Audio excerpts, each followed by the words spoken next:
Allah says, وَقَالُوا لَن يَدْخُلَ الْجَنَّةَ إِلَّا مَنْ كَانَ هُودًا وَنَصَارَى. They say, the Jews and Christians, you Muslims, you shall never enter Jannah.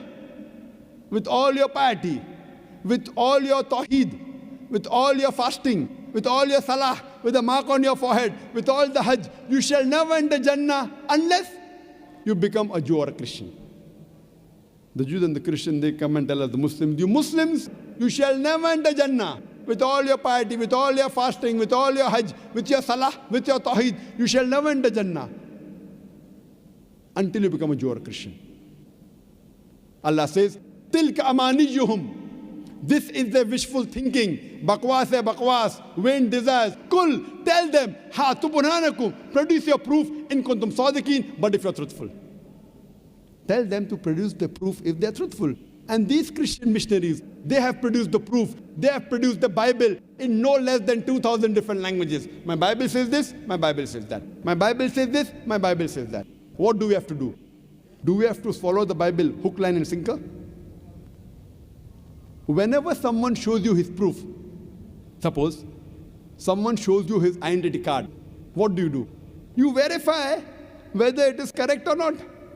You don't believe in it unless you verify. So if they have shown their proof, their Bible, what do we have to do? We have to verify it. Have we Muslims verified their proof? When Allah says, Kul hatu burhanakum, produce your proof, what does Allah say? Take the proof and believe in it? In kuntum sadiqeen, but if you're truthful. That means Allah is telling us to verify their proof. These Christian missionaries leave aside verifying their proof. What are they doing? They are using our Burhan, our Quran against us. These Christian missionaries, they are using our Quran against the Muslims.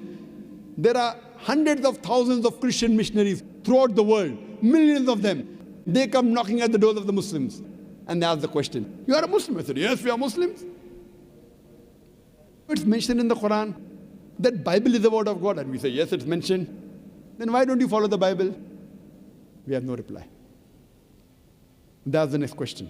That how many times is the name of your Prophet Muhammad, peace be upon him, mentioned in the Quran? If you know, you'll give the reply that Prophet Muhammad sallallahu alaihi wasallam is mentioned by name in the Quran 5 times. 4 as Muhammad, 1 says Ahmad sallallahu alaihi wasallam. That's the next question. How many times is the name of Jesus Christ, peace be upon him, mentioned in the Quran? If you don't know, they will tell you. Jesus Christ, peace be upon him, Isa alayhi salam, is mentioned by name in the Quran 25 times.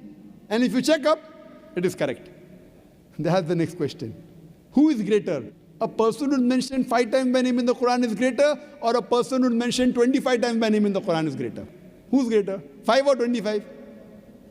5 or 25? 5. 5 is greater than 25.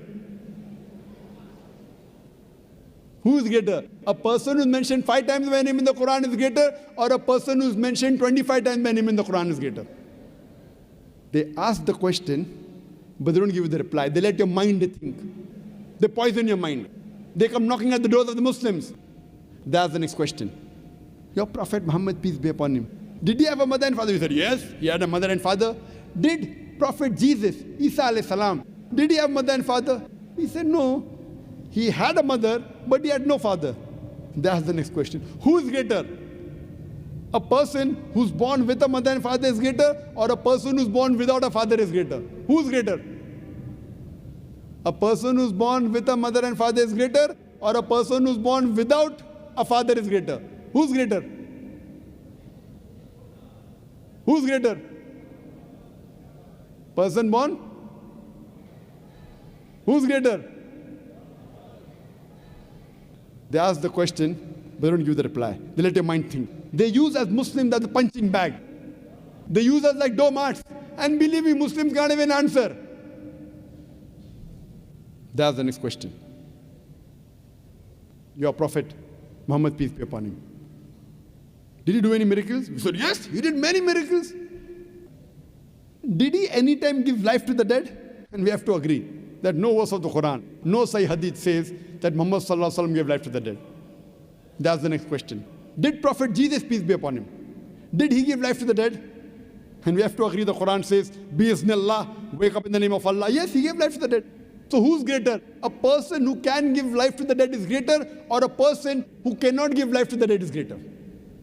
Who's greater? A person who can give life to the dead is greater, or a person who cannot give life to the dead is greater? They ask the question, but they don't give you the reply. They let your mind think. They poison our minds. They ask the next question. Your Prophet Muhammad, peace be upon him, is he physically dead or alive? He said, no, physically he's dead. He's buried in Medina. Is Isa alayhi salam dead or alive? We have to agree that according to the Quran, Surah Nisa chapter 4, verse 158, Allah subhanahu wa ta'ala raised up Isa alayhi salam alive. So who's greater? A prophet who's dead is greater, or a prophet who's alive is greater? Who's greater? A prophet who's dead is greater, or a prophet who's alive is greater? Who's greater? They ask the question, but they don't give you the reply. They let your mind think. They poison your mind. They are using us Muslims like punching bags, like doormats, and we can't even open our mouth. All these replies are given in the Quran. If you read the Quran with understanding, all these replies are there, easy. All the replies are given. You don't have to be a scholar. You have to read the Quran with understanding. All these answers are given. See, doing dawah is very easy.